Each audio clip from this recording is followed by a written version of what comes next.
¿Alguna vez te has preguntado si la Biblia está realmente completa? Y no hablo solo de fe. Hablo de historia de tiempo, de traducciones, de decisiones tomadas siglos atrás. Porque después de tantos años, de tontas copias, de tontos idiomas, de tantos cambios de época, hay una pregunta que resulta imposible de ignorar por completo. ¿Y si algo fue cambiado, añadido o retirado? ¿Y si la historia sagrada que hoy conocemos no fuera solo lo que logró conservarse, sino también lo que otros decidieron dejar fuera? Esa es la clase de duda que incomoda, porque abre una puerta peligrosa, la puerta hacia textos antiguos que no desaparecieron del todo.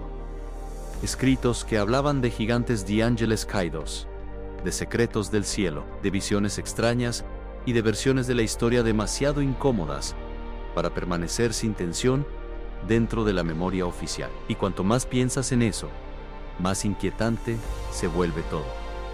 Porque ya no se trata solo de leer la Biblia, se trata de preguntarse qué más existió alrededor de ella, que fue apartado, aunque sobrevivió en la sombra, y que podría seguir incomodando al mundo incluso hoy. Esto es Curioso Pasado, y en este video vamos a entrar en una de las zonas más perturbadoras de la historia religiosa, a los textos que sacaron de la Biblia y que todavía siguen sembrando duda, curiosidad y temor, como si en sus páginas hubiera quedado atrapada una parte del pasado, demasiado extraña para desaparecer y demasiado poderosa para ser olvidada. Durante siglos, la Biblia fue vista como una verdad cerrada, un conjunto de libros definidos, una historia sagrada delimitada, un cuerpo de textos que, para millones de personas, parecía haber llegado hasta nosotros con una forma estable, casi intocable. Y precisamente por eso, la mayoría nunca se detuvo a pensar en lo que quedó fuera, porque cuando algo se presenta durante generaciones como completo, la mente deja de hacer ciertas preguntas. Deja de preguntarse qué hubo antes, qué versiones circularon en los márgenes, qué textos existieron lo bastante cerca como para incomodar, pero no lo suficiente como para permanecer dentro. Ese es el verdadero punto de partida de este tema. No la rareza de los libros excluidos, sino la certeza con la que el mundo aprendió a no mirar hacia ellos.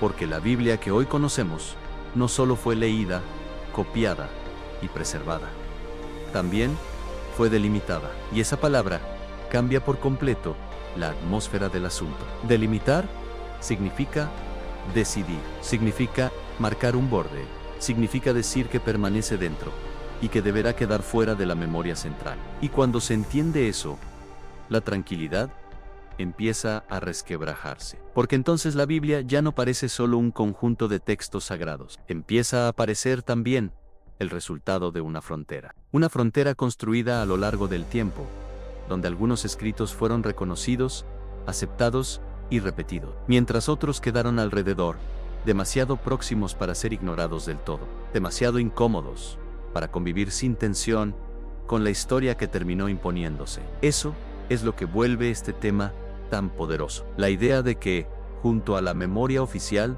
siempre hubo otra memoria. No necesariamente más verdadera, no necesariamente más pura, pero sí más extraña, más oscura, más difícil de domesticar. Y ese detalle importa muchísimo, porque cuando la gente escucha hablar de textos excluidos, muchas veces imagina simples obras menores, documentos perdidos o curiosidades sin peso real. Pero la inquietud no nace de ahí, nace del hecho de que algunos de esos escritos tocaban zonas profundamente sensibles del mundo bíblico. Hablaban de orígenes más extraños, de visiones más oscuras, de revelaciones más incómodas, de figuras sagradas vistas desde ángulos que podían alterar la estabilidad de una tradición que necesitaba orden, claridad y continuidad. Eso los hacía peligrosos. No porque fueran absurdos, sino porque eran demasiado perturbadores para entrar sin consecuencia. Ese es el error que mucha gente comete al pensar este tema. Creer que lo excluido fue necesariamente débil. Y a veces ocurrió exactamente lo contrario. A veces, lo que quedó fuera no lo hizo por carecer de fuerza, sino por tener demasiada capacidad de abrir preguntas, demasiada oscuridad, demasiada ambigüedad. demasiada potencia simbólica, lo suficiente como para alterar la atmósfera entera de la historia sagrada si hubiera permanecido más cerca del centro.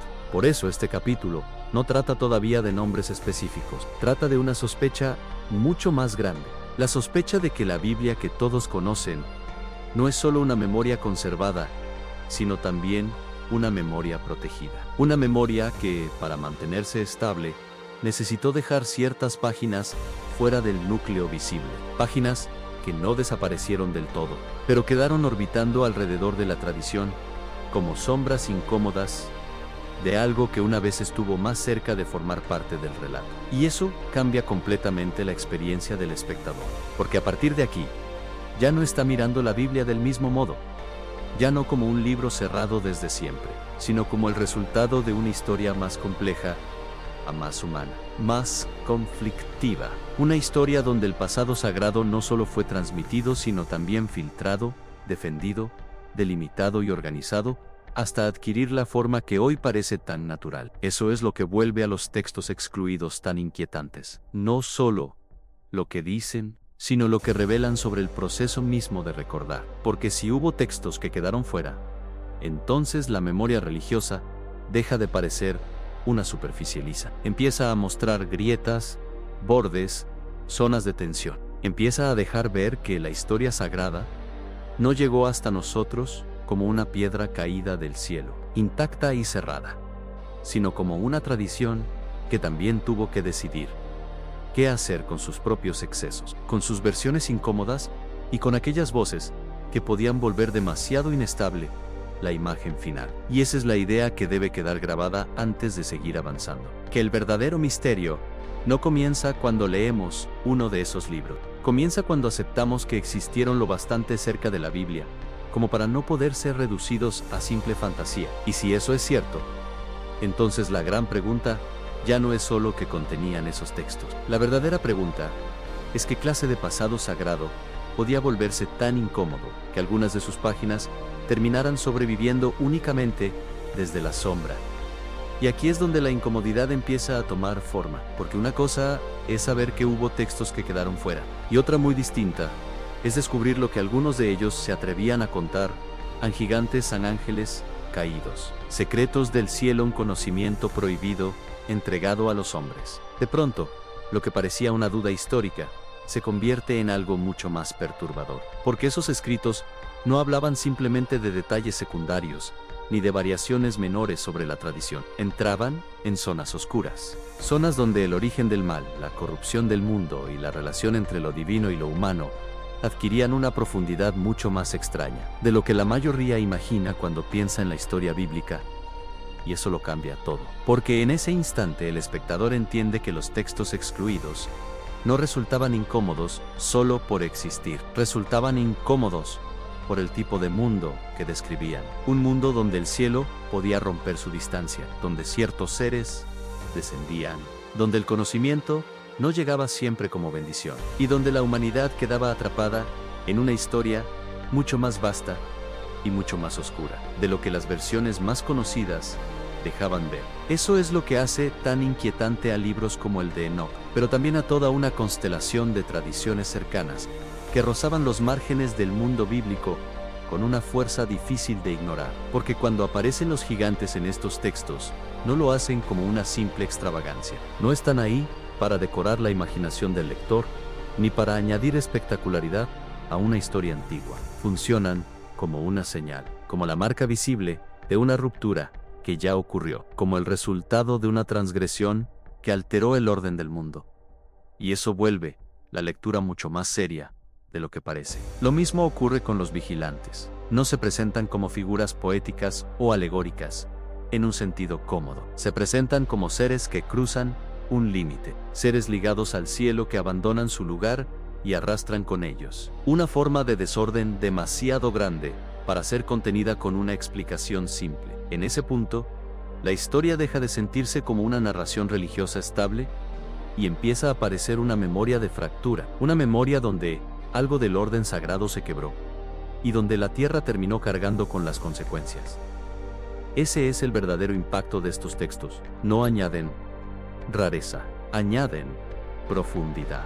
Convierten el pasado en algo mucho menos tranquilo, mucho menos lineal, mucho menos fácil de resumir en unas pocas certezas heredadas. Porque si junto a la tradición conocida sobrevivieron escritos que hablaban de descenso celestial, de gigantes nacidos de una mezcla prohibida y de secretos transmitidos indebidamente a la humanidad, entonces el mundo bíblico antiguo deja de parecer una historia cerrada. Empieza a parecer un territorio de tensión. Y esa tensión no es pequeña. Afecta la imagen del cielo, afecta la imagen del hombre, afecta la imagen del mal, y afecta incluso la idea de que clase de pasado pudo haber sido considerado demasiado perturbador para permanecer en el centro. Porque quizá eso sea lo más fuerte de todo, que estos textos no solo cuentan cosas extrañas, cuentan cosas que reorganizan el significado, hacen sentir que el caos del mundo no empezó de una forma tan simple, que la corrupción no fue solo una inclinación humana repetida una y otra vez, que hubo visiones antiguas donde el origen del desorden adquiría una escala casi cósmica, como si la historia entera del mundo anterior al juicio estuviera atravesada por una caída más profunda, por una transmisión indebida, por un exceso que ya no podía deshacerse fácilmente. Y ahí es donde los secretos del cielo entran en escena, porque en estos textos no todo lo oculto pertenece a lo terrenal. También hay saberes reservados, revelaciones entregadas fuera de lugar, conocimientos que no debían caer en manos humanas, sin alterar con ello el equilibrio del mundo. Esa idea es una de las más inquietantes de todas. La idea de que no todo conocimiento ilumina, de que ciertas revelaciones pueden corromper, de que lo sagrado, cuando se rompe y se derrama en la dirección equivocada, no produce solo maravilla, produce ruina. Y cuando un texto se atreve a decir algo así, deja de ser una curiosidad antigua, se vuelve una amenaza para la comodidad. Por eso estos escritos siguen fascinando tanto, porque tocan una clase de imágenes que no envejecen fácilmente. Los gigantes siguen impresionando, los vigilantes siguen inquietando, los secretos del cielo siguen activando una curiosidad casi instintiva. Pero lo realmente poderoso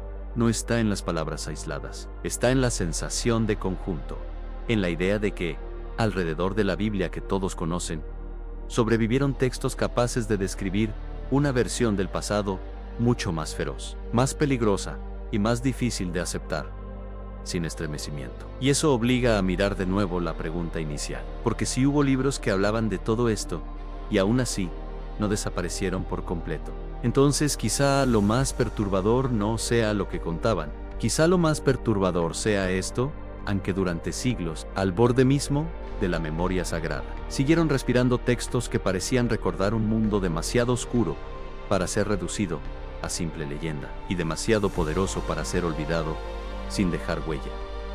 Pero los textos que quedaron fuera no solo incomodaban por hablar de gigantes, vigilantes o secretos del cielo. Algunos resultaban todavía más perturbadores por otra razón, porque tocaban directamente la historia que millones de personas creen conocer. Y eso cambia completamente el nivel del problema. Una cosa es encontrarse con un libro extraño sobre el origen de ciertas criaturas o sobre visiones antiguas del mundo, y otra muy distinta es descubrir que también existieron evangelios, relatos y escritos que presentaban personajes, episodios y sentidos de la historia sagrada desde ángulos muy distintos a los que terminaron imponiéndose. Ahí, la inquietud se vuelve mucho más profunda, porque ya no estamos hablando solo de un pasado remoto y oscuro, estamos hablando de versiones alternativas de la memoria central, de interpretaciones que podían volver ambiguo lo que después fue recordado con una claridad mucho más firme, de textos que no necesariamente negaban todo lo conocido,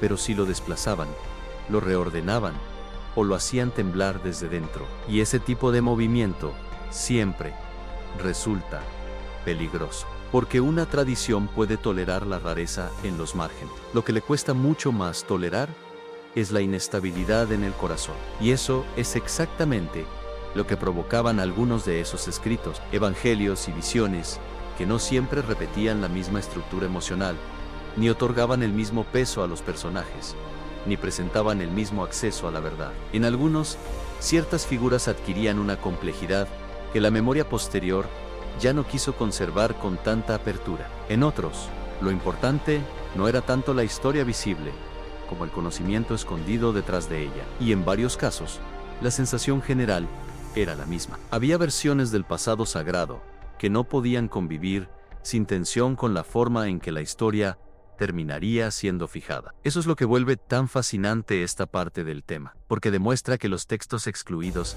no formaban un solo bloque uniforme, no eran todos iguales, no incomodaban del mismo modo, no desestabilizaban por las mismas razones. Algunos abrían el misterio hacia el origen del mal y la corrupción del mundo. Otros se acercaban al centro mismo de la tradición y tocaban la forma de recordar a personajes decisivos, a palabras atribuidas, a sentidos espirituales que cambiaban radicalmente la atmósfera de la historia. Y cuando eso ocurre, la pregunta deja de ser solo religiosa, se vuelve narrativa.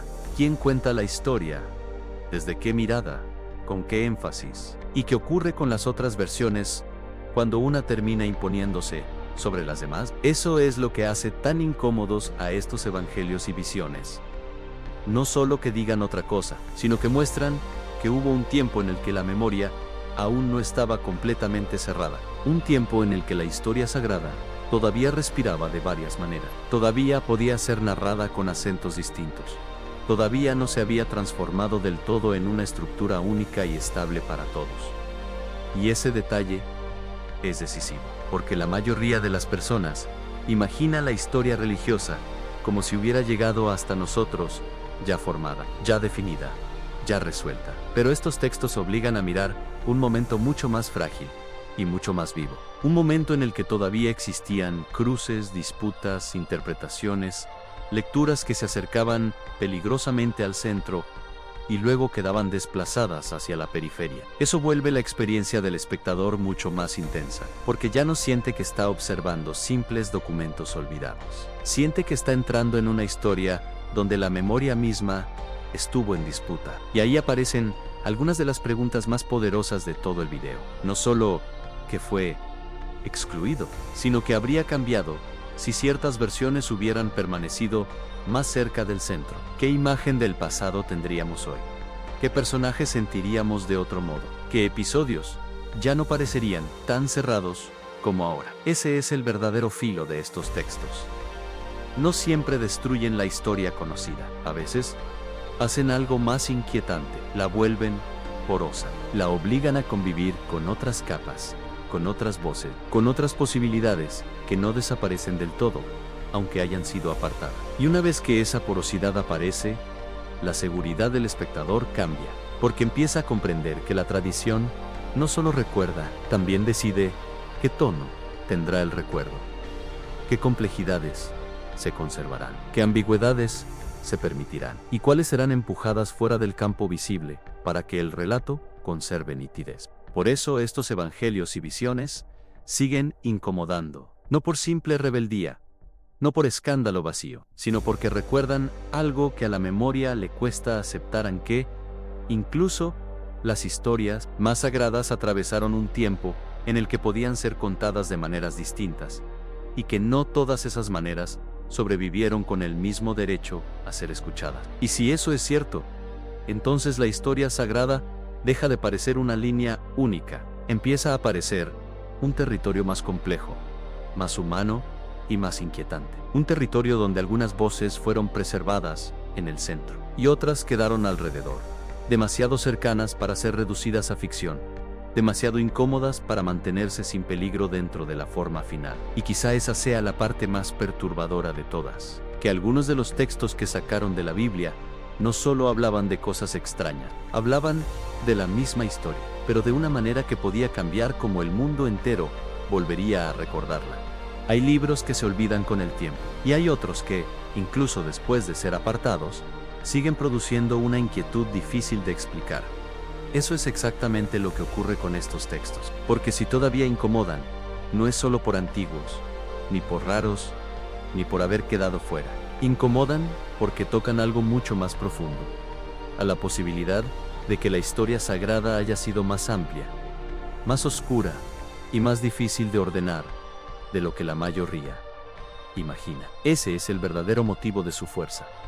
No desaparecieron del todo, no se hundieron en un silencio absoluto, no quedaron reducidos a una curiosidad muerta siguen regresando, siguen siendo leídos. Siguen despertando esa mezcla tan extraña de fascinación y sospecha que producen los textos que parecen haberse quedado demasiado cerca de una verdad incómoda. Y eso no ocurre por casualidad. Ocurre porque estos escritos tocan zonas que nunca dejaron de ser sensibles. Hablan del origen del mal, de criaturas imposibles, de revelaciones no aceptadas, de versiones alternativas sobre figuras sagradas, de secretos que no encajan con facilidad en una memoria cerrada. Y cuando un texto se mueve en ese territorio, su poder no termina cuando es excluido. A veces, ahí es donde realmente comienza. Porque el rechazo también puede convertir un libro en una sombra persistente. Y las sombras, cuando se mantienen durante siglos alrededor de una tradición, terminan volviéndose inquietantes por sí mismas. Eso es lo que pasa aquí. Estos textos no solo contienen material extraño, contienen una pregunta que no deja de respirar detrás de ellos, que había en sus páginas, para que no pudieran permanecer cómodamente en el centro. Y esa pregunta es mucho más fuerte que la simple curiosidad por lo prohibido. Es una pregunta sobre los límites de la memoria, sobre lo que una tradición puede absorber sin romperse, y sobre aquello que, aun siendo demasiado perturbador para integrarse plenamente, tampoco pudo ser destruido por completo. Por eso, siguen incomodando al mundo, porque no son piezas muertas, son restos vivos de una tensión antigua, una tensión entre lo que puede ser recordado sin peligro y lo que al recordarse amenaza con volver más inestable toda la imagen. Ese es el punto. Cuando el espectador escucha hablar de estos libros, no siente solo curiosidad por lo oculto. Siente algo más difícil de nombrar. Siente que detrás de la versión conocida del pasado puede haber quedado otra capa. Una capa más áspera, más ambigua, más cargada de visiones que no se dejan domesticar fácilmente. Y esa sensación es profundamente poderosa, porque afecta la manera misma en que se percibe la historia sagrada. La vuelve menos lisa, menos cerrada, menos cómoda. Eso es lo que realmente incomoda, no la rareza superficial, sino la grieta que abren. Porque una vez que alguien acepta que hubo textos lo bastante importantes como para quedar cerca de la Biblia, pero demasiado incómodos como para entrar plenamente en ella, ya no puede mirar la tradición con la misma inocencia. Empieza a sospechar que detrás del relato establecido hubo más voces, más tensiones, más posibilidades. Y aunque esas voces no desplacen necesariamente la memoria central, si logran algo mucho más inquietante, la rodean de preguntas. Y una memoria rodeada de preguntas ya no descansa igual. Eso explica por qué estos textos siguen volviendo una y otra vez. No porque ofrezcan una respuesta final, sino porque erosionan la idea de que todo quedó resuelto. Hacen sentir que lo sagrado también tuvo bordes inestables. Que la historia religiosa no siempre fue una superficie unificada, sino un territorio donde algunas visiones sobrevivieron en el centro y otras quedaron orbitando alrededor, como fragmentos demasiado intensos para desaparecer del todo. Y ahí está su verdadera persistencia. No en lo espectacular, no en lo escandaloso, sino en el modo en que siguen alterando la atmósfera. Un texto verdaderamente incómodo no necesita imponerse para ejercer poder. A veces le basta con sobrevivir, con obligar a cada nueva generación a hacerse la misma pregunta en sí.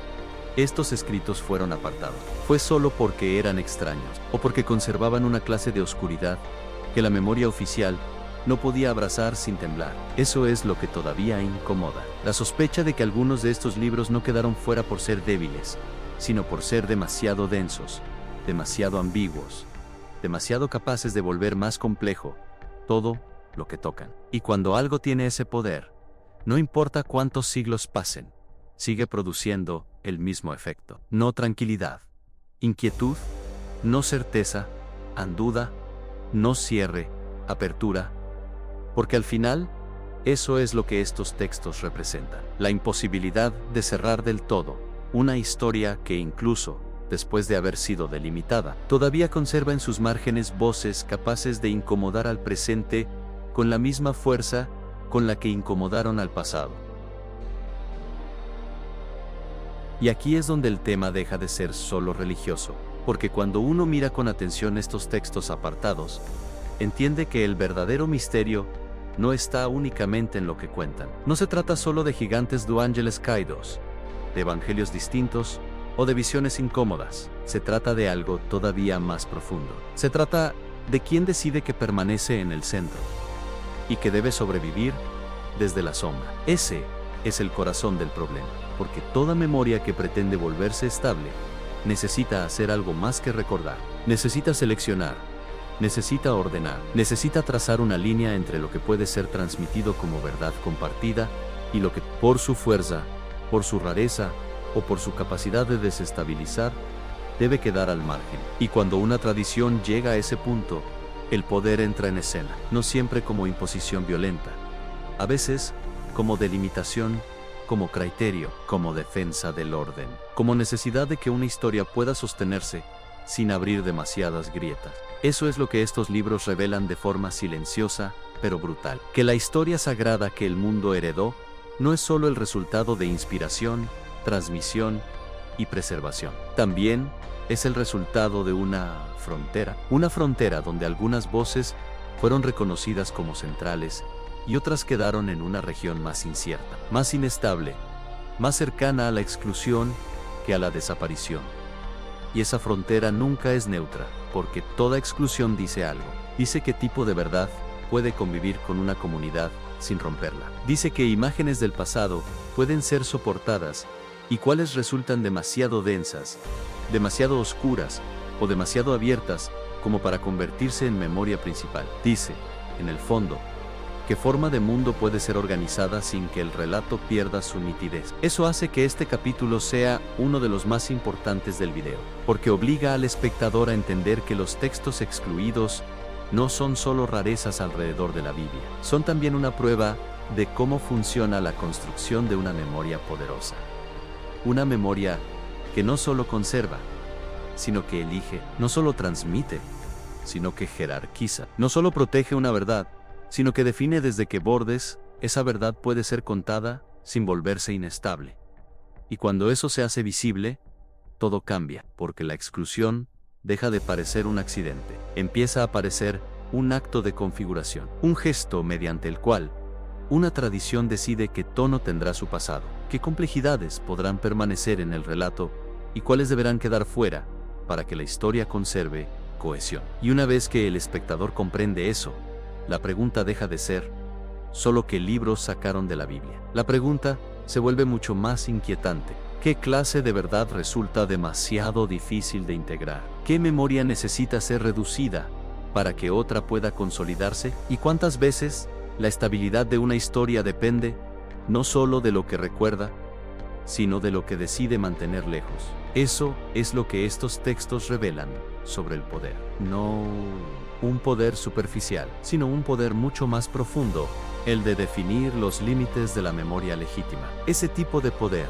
no necesita borrar todo por completo. A veces le basta con mover algo del lugar, alejarlo del centro, hacer que sobreviva, sin autoridad plena. Permitir que exista, pero no que organice la historia principal. Y justamente por eso, estos libros siguen siendo tan perturbadores, porque no fueron aniquilados en todos los casos, fueron desplazados. Y el desplazamiento, cuando deja restos vivos, convierte a la memoria en algo más ambiguo de lo que parece. Eso también afecta la idea de verdad, porque una vez que entendemos que la memoria fue delimitada, la verdad deja de sentirse como un bloque monolítico caído, intacto desde el pasado. Empieza a verse como algo que también atravesó procesos, disputas, decisiones y formas de organización. No se vuelve falsa por eso, pero sí se vuelve más compleja, más consciente de sus bordes, más expuesta al hecho de que la historia no solo fue recibida, sino también estructurada. Y esa complejidad es precisamente lo que estos libros siguen sembrando. No solo duda, también profundidad, porque obligan a mirar la tradición, no como una superficie cerrada, sino como una arquitectura, donde el centro y los márgenes se definieron mutuamente, donde lo aceptado ganó claridad también porque lo incómodo fue apartado, donde la cohesión tuvo un precio, y donde ese precio sigue siendo visible cada vez que uno de estos textos vuelve a salir de la sombra y obliga al presente a recordar que hubo otras páginas, otras voces, y otras maneras de contar la historia. Por eso, este tema sigue siendo tan poderoso, incluso hoy, porque no se limita a reabrir discusiones sobre libros antiguos.